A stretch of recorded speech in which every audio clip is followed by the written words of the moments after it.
আহলে হাদিস নাম দিয়েছো বেটা, হাদিসের হওয়া জানো না, তো জাহিল। ঠিক যে মাদ্রাসায় পড়েন আর কটা হাদিস জানবে? ইমাম বুখারী কি লিখছেন শুনেন।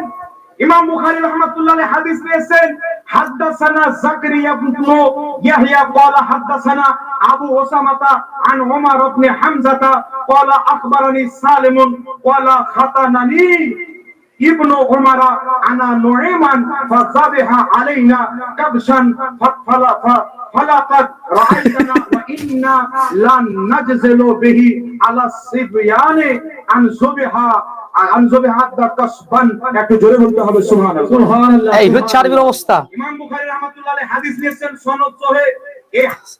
দর্শক মণ্ডলী, আপনারা হাদিসটা শ্রবণ করলেন, এই হচ্ছে হাদিস পাঠ করার অবস্থা।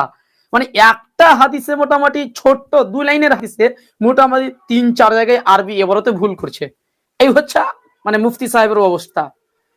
প্রথম ভুল বাবুদ দাওয়াতু ফিল খিতান বলেছে, ওখানে হবে বাবুদ দাওয়াতি ফিল খিতান, বা বু এটা মুজাফ আর দাওয়াতি মুজাফ ইলাই হয়ে যাবে, আর ফি হারফে জার আর আল খিতানি মাজরুর হয়ে যাবে। এই পাগল মুফতির সামান্য আরবি জ্ঞানটুকু নেই।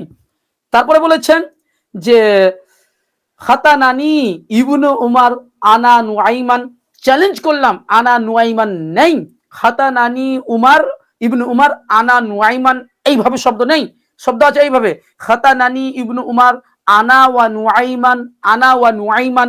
কিন্তু পাগল মুফতি, জাহেল মুফতি এখানে ওয়াওটা ছেড়ে দিয়েছে, আনা ওয়া নুআইমান শব্দটা আছে, এই শব্দটা ছেড়ে দিয়েছে। 1 নম্বর ভুল। এটা তো 2 নম্বর ভুল। 3 নম্বর ভুল যে ফা জুবিহা আলাইনা কাবুসান বলছে জুবিহা জুবিহা, আরে ভাই এটা জুবিহা হবে, মাজহুলের শেখা হবে না মারুফ হবে? ফাজাবাহা হবে, ফাজাবাহা হবে। পাগল মুফতি জাহাঙ্গীর রেজভী সাহেবকে বলছি বেশি চিল্লা চিল্লি করবেন না। আরবি যদি আপনি না জানেন, বিশেষ করে আমি জাহাঙ্গীর বাকার আমার কাছে শিখে যান, আপনাকে আরবি পড়াবো ইনশাআল্লাহ, আপনার সাথে আরবি ভাষায় কথা বলবো ইনশাআল্লাহ। আপনি আরবি আমার কাছে শিখে যান, চ্যালেঞ্জ করলাম আপনার সাথে আমি আরবিতে কথা বলবো। দম আছে আপনার? আপনার দম আছে আরবিতে কথা বলার?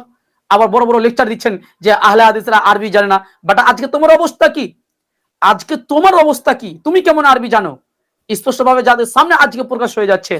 তারপরে পড়েছি কি যে ফালাকাদ রাআইতুনা ওয়া ইন্না লা নাজজিলু, লা নাজজিলু হবে জাহেল মুফতি কথাকার, লা নাজজালু হবে, জালু হবে, নাজজিলু লয় জালু হবে এটা।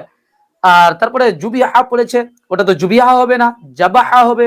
পাগল মুফতি নিজেই আরবি জানে না, আবার বড় বড় লেকচার দিচ্ছে। এই হচ্ছে পাগল মুফতির অবস্থা। প্রথম কথা হচ্ছে আহলে হাদিসকে যখন হেয় প্রতিপন্ন করবেন, তখন ইনশাআল্লাহ জাতির সামনে আপনার ধোঁকাবাজি, আপনার মূর্খতা প্রকাশ পাবে। কিছুদিন আগে আবু তাহা আদনান আহলে হাদিসদের মুখে থুতু ফেলেছিল, মানে বলেছিল যে আমি আহলে হাদিসদের মুখে থুতু ফেলতে চাই। আজকে পুরো জাতি তার মুখে থুতু ফেলছে, পরকিয়া করার কারণে আজকে পুরো জাতি তার মুখে থুতু ফেলছে। অতএব সাবধান হয়ে যান, আহলে হাদিসদের ব্যাপারে মুখ খোলার আগে সাবধান হয়ে যান, নচেত আপনার গলায় জুতার মালা পরিয়ে দেওয়া হবে ইনশাআল্লাহ। দর্শক মণ্ডলী চলেন, তারপরে উনি কি বলছে চলেন তার আরবিগুলো আরেকবার শুনালেন, যেহেতু জাতিকে একটু ভালো লাগবে।